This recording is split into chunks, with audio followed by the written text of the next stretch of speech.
Hi everyone, welcome back to ಅನ್ಬ learning. ಇವತ್ತಿನ ವಿಡಿಯೋದಲ್ಲಿ ನಾವು 8th ಸ್ಟ್ಯಾಂಡರ್ಡ್ಗೆ ಸಂಬಂಧಪಟ್ಟಂತಹ ಬಿಸ್ನೆಸ್ ಸ್ಟಡಿಯಲ್ಲಿ first lesson meaning and importance. So ಆ ಲೆಸನ್ದು ಕಂಟಿನ್ಯೂಷನ್ ಪಾರ್ಟ್ ಇದು. ಆಲ್ರೆಡಿ ನಿಮಗೆ ಒಂದು ವಿಡಿಯೋ ಅಪ್ಲೋಡ್ ಮಾಡಿದ್ದೀನಿ. ಇಲ್ಲಿ ನಿಮಗೆ ಹೆಡ್ಡಿಂಗ್ ಏನು ಬರುತ್ತೆ ಅಂದರೆ ಇಂಡಸ್ಟ್ರೀಸು, ಟೈಪ್ಸ್ ಆಫ್ ಇಂಡಸ್ಟ್ರೀಸು ಮತ್ತು ಬಿಸ್ನೆಸ್ಸಲ್ಲಿ ಯಾವ ರೀತಿ ಪ್ರಾಬ್ಲಮ್ಸ್ ಬರುತ್ತೆ ಅಂತ ಹೇಳ್ಬಿಟ್ಟು ಇವಾಗಿಲ್ಲಿ ನೋಡೋಣ. Industries. Industry is an economic activity. It is concerned with production of goods, extraction of minerals, and also provides some services. Industries may be classified into two main types. They are primary industries and secondary industries. So industries ಸಹ ಒಂದು economic activity. ಅಂದರೆ ನಾವು ಮನುಷ್ಯ ಅವನ basic needs fulfil ಮಾಡ್ಕೊಳ್ಳೋಕ್ಕೋಸ್ಕರ ಇಲ್ಲಿ ಇಂಡಸ್ಟ್ರಿನ ಅವ್ನು ನಡೆಸ್ತಾನೆ. ಮತ್ತು ಇಂಡಸ್ಟ್ರಿಯಲ್ಲಿ ಏನು ಮಾಡ್ತಾನೆ ಅಂದರೆ production of goods, extraction of minerals. ಇಲ್ಲಿ ಗೂಡ್ಸ್ನ ಪ್ರೊಡ್ಯೂಸ್ ಮಾಡ್ತಾರೆ ಮತ್ತು ಮಿನರಲ್ಸ್ನ ಸರ್ಫೇಸ್ ಆಫ್ ದ ಅರ್ತಿಂದ ಎಕ್ಸ್ಟ್ರಾಕ್ಟ್ ಮಾಡ್ತಾರೆ. ಮತ್ತು ಬೇರೆ ರೀತಿಯ ಸರ್ವೀಸಸ್ಸು ಸಹ ಅವರು ಕೊಡ್ತಾರೆ.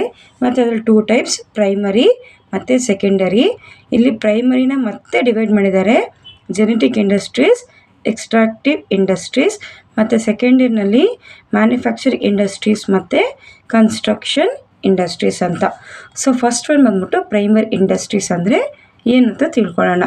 These industries produce goods by using the natural resources.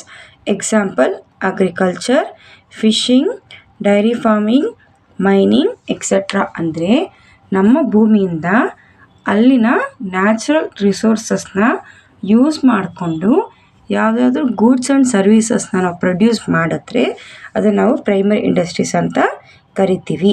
These industries are further divided as genetic industries and extractive industries. ಹೇಳಿದ್ನಲ್ಲ, ಜೆನೆಟಿಕ್ ಮತ್ತು ಎಕ್ಸ್ಟ್ರಾಕ್ಟಿವ್ ಇಂಡಸ್ಟ್ರೀಸ್ ಅಂತ.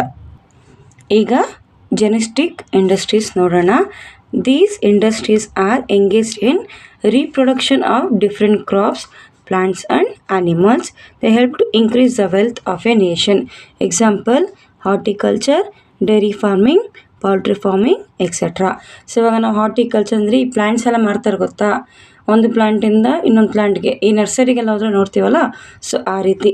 ಡೈರಿ ಫಾರ್ಮಿಂಗ್ ಅಂತೆ, ಓಕೆನಾ, ಈ ಹಸು ಕುರಿ ಅದೆಲ್ಲ ಮೇಯಿಸ್ತಾರಲ್ಲ, ಸೊ ಅದು. ಮತ್ತು ಪೌಲ್ಟ್ರಿ ಫಾರ್ಮಿಂಗ್ ಅಂದರೆ ಕೋಳಿ ಫಾರ್ಮ್ಸು. ಸೊ ಅಲ್ಲೆಲ್ಲ ಏನಾಗುತ್ತೆ ಅಂದರೆ ಅವರು ನಂಬರ್ ಆಫ್ ಅಲ್ಲಿ ಸ್ಪೀಷೀಸ್ನ ಇನ್ಕ್ರೀಸ್ ಮಾಡ್ತಾ ಹೋಗ್ತಾರೆ. ಸೊ ಅದನ್ನು ನಾವೇನಂತ ಕರಿತೀವಿ ಅಂದರೆ ಜೆನೆಟಿಕ್ ಇಂಡಸ್ಟ್ರೀಸ್ ಅಂತ ಕರಿತೀವಿ. Next, extractive industries. They are engaged in extracting different raw materials and ores from the earth. It is also called non-renewable industries. Example, extraction of ores, drilling of oil wells, etc. So ಇಲ್ಲಿ ಏನು ಮಾಡ್ತಾರೆ ಅಂದರೆ ನಾನ್ renewable ರಿಸೋರ್ಸ್ನ ಅವರು ಭೂಮಿಯಿಂದ extract ಮಾಡ್ತಾರೆ. ಈಗ ನಾವು iron ಆಗಿರ್ಬೋದು, ಗೋಲ್ಡು, ಸಿಲ್ವರು, ಪೆಟ್ರೋಲಿಯಮ್ಮು, ಸೊ ಅದೆಲ್ಲ ಅವ್ರು ಎಕ್ಸ್ಟ್ರಾಕ್ಟ್ ಮಾಡ್ತಾರಲ್ಲ, ಮತ್ತು ಅದನ್ನು ಮನುಷ್ಯ ಅದನ್ನು ಮಾಡೋಕ್ಕೆ ಸಾಧ್ಯ ಇಲ್ಲ, ನೇಚರಿಂದನೇ ಆಗಬೇಕು. ಸೊ ಅದಕ್ಕೆ ಅವ್ರು ಏನಂತ ಕರೀತಾರೆ, ನಾನ್ ರಿನ್ಯೂವಬಲ್ ಇಂಡಸ್ಟ್ರೀಸ್ ಅಂತ ಕರೀತಾರೆ. ನೆಕ್ಸ್ಟ್ ನೋಡೋಣ, secondary industries. They R labour oriented industries. They R further divide into manufacturing industries and construction industries. So ಅಲ್ಲಿ ಫಸ್ಟ್ ಒನ್ ನೋಡೋಣ. ಅಂದರೆ ಇಲ್ಲಿ ಮೇನ್ ಏನಪ್ಪ ಅಂತಂದರೆ ಸೆಕೆಂಡರಿ ಇಂಡಸ್ಟ್ರೀಸ್ನಲ್ಲಿ ಅಲ್ಲಿ ಮನುಷ್ಯರ ಅವಶ್ಯಕತೆ ಜಾಸ್ತಿ ಇರುತ್ತೆ. ಅಂದರೆ ಲೇಬರ್ ಓರಿಯೆಂಟೆಡ್ ಅಂದರೆ ಜನಗಳು ಬಂದು ಒಂದು ರಾ ಮೆಟೀರಿಯಲ್ನ ಫಿನಿಶ್ಡ್ ಗೂಡ್ಸ್ ಆಗಿ ಕನ್ವರ್ಟ್ ಮಾಡೋಕ್ಕೆ ಅಲ್ಲಿ ಅವರು ಬೇಕಾಗ್ತಾರೆ. ಸೊ ಅದಕ್ಕೆ ಅವರು ಏನಂತ ಕರೀತಾರೆ, ಸೆಕೆಂಡರಿ. ಸೊ ಅದರಲ್ಲಿ ಫಸ್ಟ್ ಒನ್ ಯಾವ್ದು ಬಂದ್ಬಿಟ್ಟು ಅಂದರೆ manufacturing industries. These industries are engaged in converting raw materials of semi finished products into finished products. So ಇಲ್ಲಿ ಅವ್ರು ಏನು ಮಾಡ್ತಾರೆ ಅಂತ ಹೇಳಿದ್ನಲ್ಲ, convert the raw material to semi finished products or finished products. So ಅವಾಗ ಇಲ್ಲಿ ನಾವು ಬಟ್ಟೆ ಎಲ್ಲ ತೊಗೊಳಕ್ಕೆ ಹೋಗ್ತೀವಲ್ಲ, ಅಲ್ಲಿ ನಮಗೆ ಪೀಸಸ್ ಸಿಗುತ್ತೆ. ಅಂದರೆ ಒಂದು ಚೂಡಿದಾರ್ ಪೀಸ್ ಅಂತ ತೊಗೊಳ್ಳಿ. ಸೊ ಅಲ್ಲಿ ಅದನ್ನು ಮಾಡಬೇಕಂದ್ರೆ ಪ್ಯಾಂಟ್ ಪೀಸ್ ಆಗಲಿ, ಇಲ್ಲ ನಿಮ್ಮ ಟಾಪ್ಸ್ ಪೀಸ್ ಆಗಲಿ, ಸೊ ಅದೆಲ್ಲ ಏನು ಸೆಮಿ ಫಿನಿಶ್ಡ್ ಗುಡ್ಸ್. ಸೊ ದಾರದಿಂದ ತೊಗೊಂಡು ಅದನ್ನು ಟಾಪ್ ಆಗಿ ಅಥವಾ ಪ್ಯಾಂಟಾಗಿ ಹೊಲಿಸ್ಕೊಳ್ಳೋಂತಹ ಮೆಟೀರಿಯಲ್ ಮಾಡ್ತಾರೆ. ಮತ್ತು ಆ ಮೆಟೀರಿಯಲ್ ತೊಗೊಂಬಂದು ನಾವು ಟೈಲರ್ ಹತ್ರ ಕೊಟ್ಟಾಗ ಅದು ನಮಗೆ ನಮ್ಮ ಬಾಡಿ ಶೇಪ್ಗೆ ಫಿಟ್ ಆಗೋ ಥರ ನಮ್ಗೆ ಯಾವ ರೀತಿ ಡ್ರೆಸ್ ಬೇಕೋ ಅದು ಹೊಲಿಸ್ಕೊತೀವಲ್ಲ, ಸೊ ಅದು ಏನು ಅಂತ ಕರೀತಾರೆ ಅಂದರೆ ಫಿನಿಶ್ಡ್ ಪ್ರಾಡಕ್ಟ್ಸ್ ಅಂತ ಕರೀತಾರೆ. ಸೆಮಿ ಫಿನಿಶ್ಡ್ ಅಂತ ಹೇಳೋದಲ್ಲ, ಅರ್ಧಂಬರ್ಧ ರೆಡಿ ಆಗಿರೋದನ್ನ ನಾವು ಸೆಮಿ ಫಿನಿಶ್ಡ್ ಗೂಡ್ಸ್ ಅಂತ ಕರಿತೀವಿ. They are mainly labour oriented and supply finished products to consumers. Example, converting the iron ore into steel, sugar out of sugar cane etcetera. ಅಂದರೆ steel ಮತ್ತು ಶುಗರ್ದು ಇಲ್ಲಿ ಅವರು ಎಕ್ಸಾಂಪಲ್ ಕೊಟ್ಟಿದ್ದಾರೆ. Next, construction industries. They are engaged in construction of roads, canals, bridges etcetera. ಅಂದರೆ ಯಾವುದೇ ಒಂದು country development ಆಗಬೇಕಾದ್ರೂ ಇದೆಲ್ಲ ತುಂಬ ಇಂಪಾರ್ಟೆಂಟ್ ಅಲ್ವಾ, ರೋಡ್ಸ್ ಆಗಲಿ, ಕೆನಾಲ್ಸ್ ಮತ್ತು ಬ್ರಿಡ್ಜಸ್ಸು. ಸೊ ಅದನ್ನು ಕನ್ಸ್ಟ್ರಕ್ಟ್ ಮಾಡೋಕ್ಕೂ ಸಹ ಒಂದು ಇಂಡಸ್ಟ್ರೀಸ್ ಬೇಕು. ಅದೆಲ್ಲ ಚಿಕ್ಕ ಚಿಕ್ಕ ಇಂಡಸ್ಟ್ರೀಸ್ ಆಗಲ್ಲ, ತುಂಬ ದೊಡ್ಡ ದೊಡ್ಡ ಇಂಡಸ್ಟ್ರೀಸ್ ಮಾತ್ರ ಆಗುತ್ತೆ. ಇವನ್ ಮೆಟ್ರೋನೇ ತಗೊಳ್ಳಿ, ಅದನ್ನು ಕನ್ಸ್ಟ್ರಕ್ಟ್ ಮಾಡೋಕ್ಕೆ ದೊಡ್ಡ ದೊಡ್ಡ ಇಂಡಸ್ಟ್ರೀಸೇ ಬೇಕಾಗುತ್ತೆ. These industries helps in the quick development of economic activities like transport and communication. ಅದರಲ್ಲಿ ಟ್ರಾನ್ಸ್ಪೋರ್ಟ್ ಮತ್ತು ಕಮ್ಯುನಿಕೇಷನ್ಗೆ ತುಂಬ ಇಂಪಾರ್ಟೆಂಟ್ ಆಗಿರುತ್ತೆ. Next, cottage and small scale industries. Cottage industries are also called household industries. They are carried out by craftsmen in their own houses with the help of family members or apprentices, persons who like to learn work. ಓಕೆನಾ. So ಇಲ್ಲಿ cottage industries ಅಂದರೆ ಏನು ಅಂದರೆ ಇಲ್ಲಿ ಮನೆಯಿಂದಲೇ ಮಾಡುವಂಥ ಕೆಲಸಗಳು, ಅದಕ್ಕೆ ಅವರು ಫ್ಯಾಮಿಲಿ ಮೆಂಬರ್ಸು ಹೆಲ್ಪ್ ಮಾಡ್ತಾರೆ. ಸೊ ಇಲ್ಲಿ ಬುಟ್ಟಿ ಎಲ್ಲ ಮಾಡ್ತಿದ್ದಾರೆ ನೋಡಿ, ಬುಟ್ಟಿ ಮಾಡೋದು ಮತ್ತು ಈ ಪಾಟ್ ಮೇಕಿಂಗ್ ಅಲ್ಲ, ಅಲ್ಲಿ ಯಾರು ಕೆಲಸದವರು ಅಂತ ಬರಲ್ಲ ಅಲ್ವಾ, ಅಲ್ಲಿ ಫ್ಯಾಮಿಲಿ ಮೆಂಬರ್ಸೇ ಕೂತು ಕೆಲಸ ಮಾಡ್ತಾರೆ. ಸೊ ಅಂಥ ಇಂಡಸ್ಟ್ರೀಸ್ ನಾವು ಏನಂತ ಕರಿತೀವಿ ಅಂದರೆ ಕಾಟೇಜ್ ಇಂಡಸ್ಟ್ರೀಸ್ ಅಂತ ಕರಿತೀವಿ. They are mainly concern with the villages to produce goods mainly for the local markets. So ಇಲ್ಲಿ ಲೋಕಲ್ ಮಾರ್ಕೆಟ್ ಅಂದರೆ ಯಾವುದಾಗತ್ತೆ ಅಂದರೆ ವಿಲೇಜ್ ಮಾರ್ಕೆಟೇ. ಸೊ ಅಲ್ಲಿ ವಿಲೇಜ್ ಮಾರ್ಕೆಟ್ಗೆ ಬೇಕಾದಂತಹ ವಸ್ತುಗಳನ್ನು ಅವರು ಅವ್ರವ್ರ ವಿಲೇಜ್ನಲ್ಲೇ ಪ್ರೊಡ್ಯೂಸ್ ಮಾಡ್ಕೋತಾರೆ. Carpentry, smithy, carpet weaving, pottery, blanket making, stone carving etcetera are some examples. ಎಲ್ಲ ಎಕ್ಸಾಂಪಲ್ಸ್ ಯಾವುದಕ್ಕೆ? ಕಾಟೇಜ್ ಇಂಡಸ್ಟ್ರಿಗೆ. Next, small scale industries. These are organized on a small scale in a particular place or sheds. They use electric power and some machines. They employ laborers and adopt modern techniques. Chemical industry, manufacture of engineering goods, shoes, bicycles, fans, radios, sewing machine, soaps, garments R the example. So ಇದಿಷ್ಟು example ಕೊಟ್ಟಿದ್ದಾರೆ. So ಇದೆಲ್ಲ ಏನಂತ ಕರಿತೀವಿ ಅಂದರೆ small scale industries ಅಂತ ಕರಿತೀವಿ. ಇಲ್ಲಿ main ಏನಂದರೆ ಎಲೆಕ್ಟ್ರಿಕ್ ಪವರ್ ಬೇಕು. ಎಲೆಕ್ಟ್ರಿಸಿಟಿ ಇಲ್ಲದೆ ಇಲ್ಲಿ ಯಾವುದನ್ನು ರಾ ಮೆಟೀರಿಯಲ್ ಫಿನಿಶ್ಡ್ ಗೂಡ್ಸ್ ಆಗಿ ಮಾಡೋಕ್ಕೆ ಸಾಧ್ಯ ಆಗಲ್ಲ. The goods R manufactured both for local and external market. ಅವರ ಲೋಕಲ್ ಮಾರ್ಕೆಟ್ ಅಲ್ಲದೆ ಅದಕ್ಕೂ ಮೀರಿ ಸಹ ಅವರು ಆ ಗೂಡ್ಸ್ನ ಸೆಲ್ ಮಾಡೋಕ್ಕೆ ಟ್ರೈ ಮಾಡ್ತಾರೆ.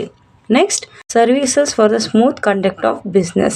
For the smooth conduct of business, the auxiliaries to trade came into existence. They are called aids to trade or service to trade. ಅಂದರೆ ಒಂದು ಬಿಸ್ನೆಸ್ಸು ಸ್ಮೂತಾಗಿ ರನ್ ಆಗಬೇಕಂದ್ರೆ, ಅಂದರೆ ಒಂದು ಪ್ರೊಡ್ಯೂಸರಿಂದ ಅಲ್ಟಿಮೇಟ್ ಕನ್ಸ್ಯೂಮರ್ವರೆಗೂ ಅದು ರೀಚ್ ಆಗಬೇಕು, ಯಾವುದೇ ಪ್ರಾಬ್ಲಮ್ಸ್ ಆಗದೇ ಇರಬೇಕಾದ್ರೆ ಅದಕ್ಕೆ ನಾವು ಏನು ಬೇಕು ಅಂತ ಹೇಳಿದ್ರೆ ತುಂಬ ವಿಷಯಗಳಿರುತ್ತಲ್ವ. ಈಗ ಎಕ್ಸಾಂಪಲ್ ಟ್ರಾನ್ಸ್ಪೋರ್ಟ್ ಇರ್ಬೋದು, ಆಮೇಲೆ ದುಡ್ಡಿನ ವಿಷಯ ಇರ್ಬೋದು, ಮತ್ತು ಅಡ್ವರ್ಟೈಸ್ಮೆಂಟ್ಸು, ಮತ್ತು ಸ್ಟೋರೇಜ್ ಮಾಡೋದು, ಈ ಥರ ಪ್ರತಿಯೊಂದು ವಿಷಯನೂ ಇರುತ್ತೆ. ಸೊ ಅದನ್ನು ಬಿಸ್ನೆಸ್ ಮ್ಯಾನ್ಸು ಯಾವ ರೀತಿ ಮ್ಯಾನೇಜ್ ಮಾಡ್ತಾರೆ ಅಂತ. There are some hindrances. Hindrances ಅಂದರೆ problems to transport goods from the producers to the consumers. The important hindrances are hindrance of place, hindrance of risk of loss, hindrance of time, hindrance of finance, hindrance of knowledge, etc. To overcome these hindrances, the following aids to trade have come into being. So ಈ ಪ್ರಾಬ್ಲಮ್ಸ್ನೆಲ್ಲ ಆಚೆ ಬರೋಕ್ಕೆ ಯಾವ ರೀತಿ arrangements ನಮ್ಮ ಸೊಸೈಟಿನಲ್ಲಿ business mans ಮಾಡ್ಕೊಂಡಿದ್ದಾರೆ. First one, hindrances of place transportation. So ಇಲ್ಲಿ ಜಾಗದ problem ಬಂದಾಗ, ಸ್ಥಳದ ತೊಂದರೆ ಬಂದಾಗ ಅಲ್ಲಿ ನಮಗೆ ಟ್ರಾನ್ಸ್ಪೋರ್ಟೇಷನ್ ತುಂಬ ಹೆಲ್ಪ್ ಆಗುತ್ತೆ. ಹೇಗಪ್ಪ ಅಂದರೆ, to overcome the hindrance of place the service of transportation are used.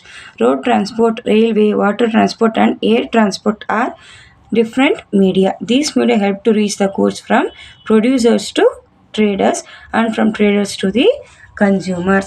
ಈಗ ಮ್ಯಾನುಫ್ಯಾಕ್ಚರರೇ ಬಂದ್ಬಿಟ್ಟು ಪ್ರತಿಯೊಂದು ಜಾಗಕ್ಕೆ ಹೋಗ್ಬಿಟ್ಟು ಅವರ ಗೂಡ್ಸ್ನ ಸೆಲ್ ಮಾಡೋಕ್ಕೆ ತುಂಬ ಕಷ್ಟ ಆಗುತ್ತೆ.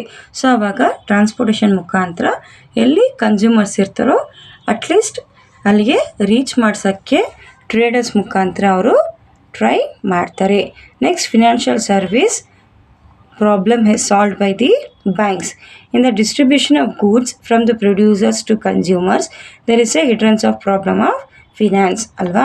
ಸೊ ಒಂದು ಗೂಡ್ಸು ಕನ್ಸ್ಯೂಮರ್ನ ಮುಟ್ಟಬೇಕಂದ್ರೆ ಸುಮ್ಮನೆ ಯಾವುದೂ ಆಗಲ್ವಲ್ಲ. ಪ್ರೊಡಕ್ಷನಿಂದ ಹಿಡಿದು ಕಸ್ಟಮರ್ ರೀಚ್ ಆಗೋವರೆಗೂ ಅಲ್ಲಿ ನಮಗೆ ದುಡ್ಡಿನ ಅವಶ್ಯಕತೆ ತುಂಬ ಇರುತ್ತೆ. ಅಲ್ಲಿ ಯಾರು ತೀರಿಸ್ತಾರೆ ಅದನ್ನು ಬ್ಯಾಂಕ್ ಅವರು ತೀರಿಸ್ತಾರೆ. The supply of finance is required to all stages. Money is required to exchange media. These problems are solved by banks. Banks provide finance to the traders and serve to conduct the business smoothly. So ಇಲ್ಲಿ business ತುಂಬ ಸ್ಮೂತಾಗಿ run ಆಗೋಕ್ಕೆ banks ತುಂಬ help ಮಾಡುತ್ತೆ. Next, hindrances of losses. So ಲಾಸ್ನ overcome ಮಾಡೋಕ್ಕೆ ಯಾರು help ಮಾಡ್ತಂದರೆ insurance companies. While moving goods from the producers to the consumers or when the goods are stored in warehouse, there is a problem of damage or destruction ಅಲ್ವಾ. ಇವಾಗ ನಾವು ಎಷ್ಟೊಂದು ಲಕ್ಷಗಟ್ಟಲೆ ಅಥವಾ ಸಾವಿರಗಟ್ಟಲೆ ಗೂಡ್ಸ್ನ ಪ್ರೊಡ್ಯೂಸ್ ಮಾಡಿಬಿಟ್ಟು ಸ್ಟೋರ್ ರೂಮಲ್ಲಿ ಇಟ್ಟಿರ್ತೀವಿ ಅಥವಾ ವೇರ್ ಹೌಸಲ್ಲಿ ಇಟ್ಟಿರ್ತೀವಿ ಅಂತ ಇಟ್ಕೊಳ್ಳಿ. ಸಡನ್ನಾಗಿ ಏನಾದರೂ ಆಕ್ಸಿಡೆಂಟ್ ಆಯಿತು, ಫೈರ್ ಆಕ್ಸಿಡೆಂಟ್ ಆಯಿತು, ಇಲ್ಲ ಏನೋ ಫ್ಲಡ್ಸ್ ಬಂತು. ಸೊ ಅಂಥ ಟೈಮಲ್ಲಿ ಏನಾಗುತ್ತೆ ಅಂದರೆ ನಮಗೆ ಬಿಸ್ನೆಸ್ ಮ್ಯಾನ್ ಯಾರು ಮಾಡ್ತಾರೋ ಅವ್ರಿಗೆ ತುಂಬ ಲಾಸ್ ಆಗುತ್ತೆ.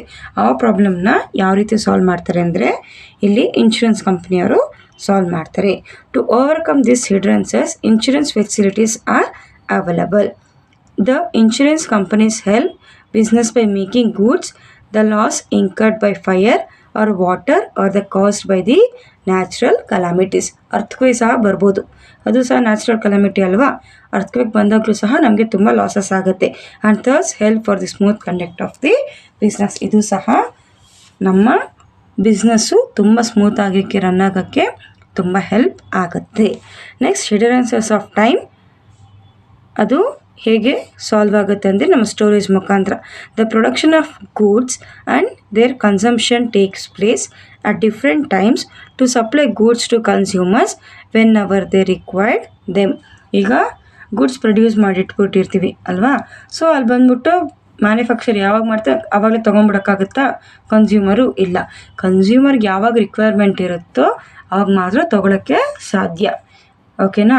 ಸೊ ಇವಾಗ ನಿಮ್ಗೊಂದು ಹಾಲೇ ಬೇಕಿರುತ್ತೆ. ಇಲ್ಲಪ್ಪ ತೊಗೊಪ್ಪ, ನಾನು ಹಾಲು ಕರೆದುಬಿಟ್ಟಿದ್ದೀನಿ, ಪ್ಯಾಕ್ ಮಾಡಿಬಿಟ್ಟಿದ್ದೀನಿ, ನೀನು ತೊಗೊಂಬಿಡು. ನಿಮ್ಗೆ ಹಾಲು ರಿಕ್ವೈರ್ಮೆಂಟ್ ಇರಲ್ಲ, ನನಗೆ 4-5 ದಿವಸ ಆದಮೇಲೆ ರಿಕ್ವೈರ್ಮೆಂಟ್ ಇರ್ಬೋದು, ಇಲ್ಲ ನಾಳೆ ಇವತ್ತಲ್ಲದೆ ನಾಳೆ ರಿಕ್ವೈರ್ಮೆಂಟ್ ಇರ್ಬೋದು. ಸೊ ಅಂಥ ಟೈಮಲ್ಲಿ ಆ ಗೂಡ್ಸ್ನ ಸ್ಟೋರ್ ಮಾಡಬೇಕಾಗತ್ತೆ ಅಲ್ವಾ. ಮತ್ತು ಟೈಮು ಸಹ ತುಂಬ ಮುಖ್ಯ ಆಗುತ್ತೆ ಇಲ್ಲಿ. ಯಾವ ಟೈಮ್ಗೆ ಕನ್ಸ್ಯೂಮರ್ ಬೇಕು ಅಂತ ಗೊತ್ತಾಗಲ್ಲ.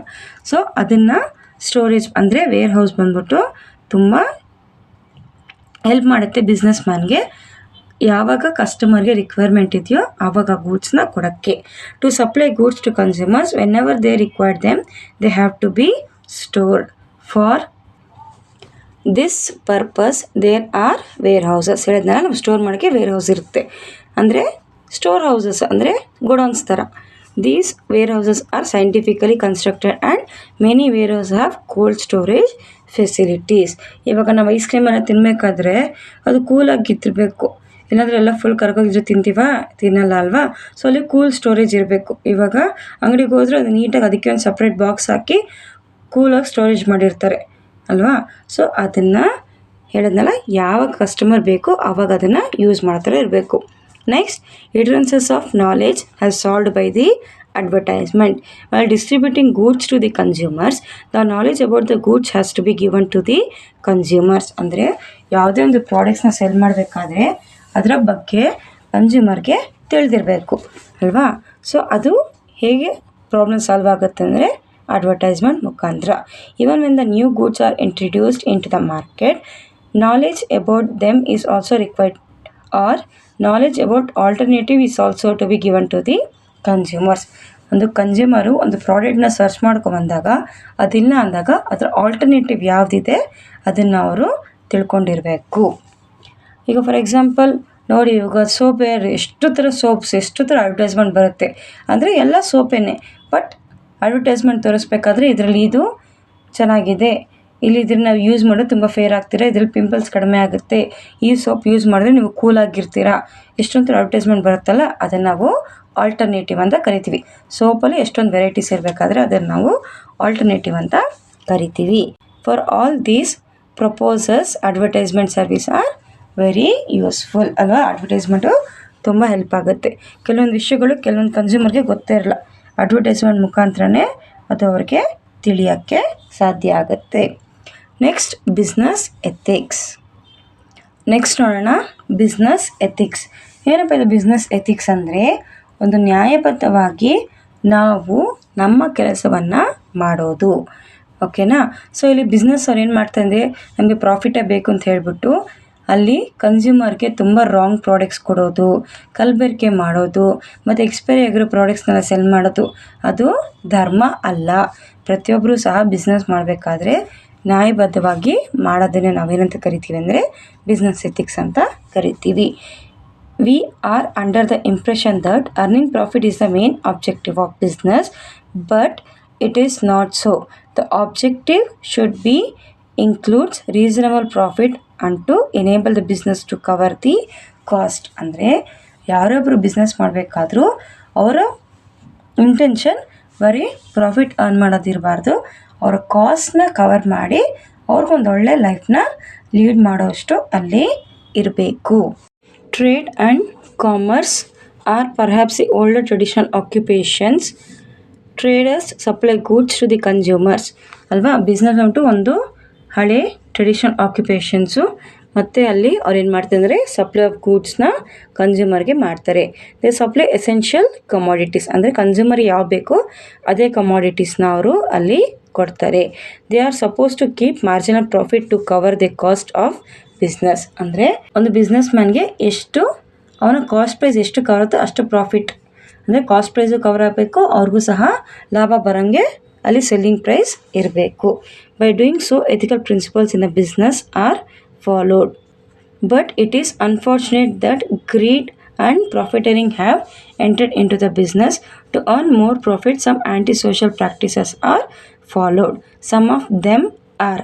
ಸೊ ಕೆಲವೊಬ್ರು ಏನು ಮಾಡ್ತಾರೆ ಅಂದರೆ ಅವರು ಪ್ರಾಫಿಟ್ಗೆ ಅವ್ರಿಗೆ ಜಾಸ್ತಿ ಆಗಬೇಕು ಅನ್ನೋ ಕೆಟ್ಟ ಅಭ್ಯಾಸದಿಂದ ಅಥವಾ ಕೆಟ್ಟ ಆಲೋಚನೆಯಿಂದ ಕೆಲವೊಂದು ತಪ್ಪುಗಳನ್ನ ಮಾಡ್ತಾರೆ. ಏನಪ್ಪ ಅಂದರೆ ಅಡಲ್ಟ್ರೇಷನ್ ಅಂದರೆ ಕಲಬೆರಕೆ, charging excess or abnormal rates, ಬೇಕು ಅಂತಲೇ ಆ ಪ್ರಾಡಕ್ಟ್ನ ಕಾಸ್ಟ್ಗಿಂತ ಅಥವಾ MRPಗಿಂತ ಜಾಸ್ತಿ ದುಡ್ಡು ತಗೊಳ್ಳೋದು. ಯೂಸಿಂಗ್ ಫಾಲ್ಸ್ ವೇಟ್ಸ್ ಅಂದರೆ ಇವಾಗ ಫಾರ್ ಎಕ್ಸಾಂಪಲ್ ನಾವೊಂದು 5 kg ಏನೋ ತೊಗೊಳಕ್ಕೆ ಹೋಗ್ತೀವಿ, ಬಟ್ ಅಲ್ಲಿ ನಮ್ಗೆ 4 kgನೇ ಕೊಡ್ತಾರೆ. ಅಲ್ಲಿ ನೋಡೋಕೆ ಮಾತ್ರ 5 kg ಅಂತ ಹಾಕಿರ್ತಾರೆ, ಬಟ್ ಅಲ್ಲಿ ನಿಜವಾಗ್ಲೂ ಬಂದಿರೋದು 4 kg ಇರುತ್ತೆ. ಇವಾಗ ನಾವು ರೇಷನ್ ಅಕ್ಕಿಲ್ಲ ತರ್ತೀವಲ್ಲ ಅದು ಹಾಗೆ, ಅವರು ಹೇಳಿರೋದು 6 kgನೂ 7 kgನೂ ಹೇಳ್ತಾರೆ, ಬಟ್ ಬಂದು ನೋಡಿದ್ರೆ ಅದು ಇನ್ನೂ ಕಡಿಮೆನೇ ಇರುತ್ತೆ. Creating artificial scarcity by hoarding the goods and carrying out black marketing. So ಇಲ್ಲಿ ಆರ್ಟಿಫಿಷಿಯಲ್ ಸ್ಕೇರ್ಸಿಟಿ ಅಂದರೆ ಈ ಮ್ಯಾನುಫ್ಯಾಕ್ಚರರ್ಸು ಅಥವಾ ಹೋಲ್ಸೇಲರ್ಸ್ ಏನು ಮಾಡ್ತಂದರೆ ಗೂಡ್ಸ್ ಅವೈಲೇಬಲ್ ಇರುತ್ತೆ, ಆದರೂ ಅಲ್ಲಿ ಡಿಮ್ಯಾಂಡ್ ಕ್ರಿಯೇಟ್ ಆಗಬೇಕು, ಹೆಚ್ಚು ರೇಟಿಗೆ ಅದನ್ನು ಮಾಡಬೇಕು ಅಂತ ಹೇಳ್ಬಿಟ್ಟು ಆ ಗೂಡ್ಸ್ನ ಅಲ್ಲೇ ಹೋಲ್ಡ್ ಮಾಡ್ತಾರೆ. ಮತ್ತು ಯಾವಾಗ ಡಿಮ್ಯಾಂಡ್ ಜಾಸ್ತಿ ಆಗುತ್ತೋ ಆವಾಗ ಹೈ ಪ್ರೈಸ್ಗೆ ಅದನ್ನು ಮಾರ್ತಾರೆ. ಬ್ಲ್ಯಾಕ್ ಮಾರ್ಕೆಟಿಂಗ್ ಅಂದರೆ ಕಸ್ಟಮರ್ಸ್ಗೆ ಮತ್ತು ಕನ್ಸ್ಯೂಮರ್ಸ್ಗೆ ಅಥವಾ ಗೌರ್ಮೆಂಟ್ಗೆ ಅವರ ಕಣ್ಣಿಗೆ ಮಣ್ಣು ಹಚ್ಚಿ ಯಾರಾದರೂ ಡೈರೆಕ್ಟಾಗಿ ಪೇಯಿಂಗ್ ಇನ್ ದ ಟ್ಯಾಕ್ಸಸ್ ಎಲ್ಲ ಕೊಡ್ದಿರ ಡೈರೆಕ್ಟ್ ಕನ್ಸ್ಯೂಮರ್ಗೆ ಸೆಲ್ ಮಾಡಿದ್ರೆ ಅದನ್ನು ನಾವೇನಂತ ಕರಿತೀವಿ ಅಂದರೆ ಬ್ಲ್ಯಾಕ್ ಮಾರ್ಕೆಟಿಂಗ್ ಅಂತ ಕರಿತೀವಿ, ಅಂದರೆ without knowledge of the government. Next, these are unethical business practices. By such act peoples suffer untold miseries. Such unethical practices should be avoided. So ಇಂಥದ್ದೆಲ್ಲ ಮಾಡೋದೆಲ್ಲ ತಪ್ಪು ಮತ್ತು ಇದನ್ನು ಅವಾಯ್ಡ್ ಮಾಡಬೇಕು. In our country the government has introduce public distribution system to avoid such practices, supplying essential commodities through fair price shop. So ಈ ಥರ ಎಲ್ಲ ಆಗಬಾರ್ದು ಅಂತ ಹೇಳ್ಬಿಟ್ಟು ಅವರು ಫೇರ್ ಪ್ರೈಸ್ ಶಾಪ್ನ ಓಪನ್ ಮಾಡಿದ್ದಾರೆ. To maintain the standard of goods and bureau of Indian standards. ಅಂದರೆ ಈ ISA ಅಂತ ನೋಡ್ತಾರೆ, ISA ಅಗ್ಮಾರ್ಕ್ ಎಲ್ಲ ಒಂದು ಸ್ಟ್ಯಾಂಡರ್ಡ್ ಮೇಂಟೈನ್ ಮಾಡಿರ್ತಾರೆ. ಈ ಸ್ಟ್ಯಾಂಡರ್ಡ್ ಪ್ರಕಾರನೇ ಗೂಡ್ಸು ಯಾರೇ ಪ್ರೊಡ್ಯೂಸರ್ ಆಗಲಿ ಪ್ರೊಡ್ಯೂಸ್ ಮಾಡಬೇಕು ಮತ್ತು ಮ್ಯಾನುಫ್ಯಾಕ್ಚರ್ ಮಾಡಬೇಕು ಅಂತ, ಅದಕ್ಕೆ ಅದ್ರ ಮೇಲೆ ISA ಮತ್ತು ಅಗ್ಮಾರ್ಕ್ ಸೀಲು ಹಾಕಿರ್ತಾರೆ are printed on goods and commodities to certify their quality etcetera. ಏನಕ್ಕೋಸ್ಕರ ಇದು ಕ್ವಾಲಿಟಿ ಚೆಕ್ ಮಾಡೋಕ್ಕೆ. Every industrial product must have seal on its cover pack, the quantity, the date of manufacture, date of expiry, maximum retail price. ಓಕೆನಾ? So ಒಂದು cover ಮೇಲೆ ಅಥವಾ rap ಮಾಡಿರೋ cover ಮೇಲೆ MRP ಎಷ್ಟಿದೆ, ಯಾವ ಮ್ಯಾನುಫ್ಯಾಕ್ಚರ್ ಆಯಿತು, ಯಾವ ಎಕ್ಸ್ಪೈರಿ ಆಯಿತು ಅಂತ ಹೇಳ್ಬಿಟ್ಟು ಎಲ್ಲ ಡೀಟೇಲ್ಸು ಕೊಟ್ಟಿರಬೇಕಾಗತ್ತೆ. It is a legal mandatory provision. Government has also open Janata bazaars, consumer cooperative societies etcetera to supply essential commodities. So ಇದು ಜನತಾ ಬಜಾರ್ ಮತ್ತು ಕೋಆಪರೇಟಿವ್ ಸೊಸೈಟೀಸ್ ಎಲ್ಲ ಯಾರು ಮಾಡಿರೋದು? ಗೌರ್ಮೆಂಟ್ ಅವರು ಮಾಡಿರೋದು. Despite these measures business become public cheating in absence of business ethics. So business ethics ಇಲ್ಲ ಅಂದರೆ business ಮಾಡೋರೆಲ್ಲ ಕನ್ಸ್ಯೂಮರ್ಸ್ನ ಚೀಟ್ ಮಾಡ್ತಿದ್ದಾರೆ. It cannot be imposed forcibly, it should come from within. ನಾವು ಯಾವುದೇ ಬಿಸ್ನೆಸ್ ಮ್ಯಾನ್ಗೆ ಹೋಗ್ಬಿಟ್ಟು ಈ ಥರ ತಪ್ಪು ಮಾಡ್ತಿದ್ದೆ ಅಂತ ಹೇಳ್ಬೋದು, ಮುಂದೆ ಮಾಡಬಾರ್ದು ಅಂತಲೂ ಹೇಳ್ಬೋದು, ಬಟ್ ಅದು ಅವರ ಮನಸ್ಸಿಗೆ ಬರಬೇಕು. Every business man should include the principles of public welfare in the goal of business. ಪ್ರತಿಯೊಂದು ಬಿಸ್ನೆಸ್ ಮ್ಯಾನು ಸಹ ಪ್ರಾಫಿಟ್ ಮಾಡೋದು ಮಾತ್ರ ಅವರ ಉದ್ದೇಶವಾಗಿ ಇರಬಾರ್ದು, ನಾವು ಸೊಸೈಟಿಗೆ ಸರ್ವ್ ಮಾಡಬೇಕು ಅನ್ನೋ ಉದ್ದೇಶನೂ ಅವರಲ್ಲಿ ಇರಬೇಕು. ಇನ್ನು ಈ ವಿಡಿಯೋದಲ್ಲಿ ನಿಮಗೇನೋ ಡೌಟ್ಸ್ ಇದ್ದರೆ ಕಮೆಂಟ್ ಮಾಡಿ, ನಿಮ್ಮ ಫ್ರೆಂಡ್ಸ್ ಆ್ಯಂಡ್ ಫ್ಯಾಮ್ಲಿಗೆ ಶೇರ್ ಮಾಡಿ. ನಾವು ಕಲಿಯೋಣ, ಬೇರೆಯವ್ರಿಗೂ ಕಲಿಸೋಣ, ನಾವು ಬೆಳೆಯೋಣ, ಎಲ್ಲರನ್ನೂ ಬೆಳೆಸೋಣ. ಇನ್ನು ಯಾರಾದರೂ ನನ್ನ ಚಾನಲ್ಗೆ ಸಬ್ಸ್ಕ್ರೈಬ್ ಮಾಡದೆ ನೋಡ್ತಾ ಇದ್ದರೆ ದಯವಿಟ್ಟು ಸಬ್ಸ್ಕ್ರೈಬ್ ಮಾಡ್ಕೊಳ್ಳಿ. ಪಕ್ಕದಲ್ಲಿರುವ ಬೆಲ್ ಐಕಾನ್ ಪ್ರೆಸ್ ಮಾಡೋದನ್ನು ಮರಿಬೇಡಿ. Thank you.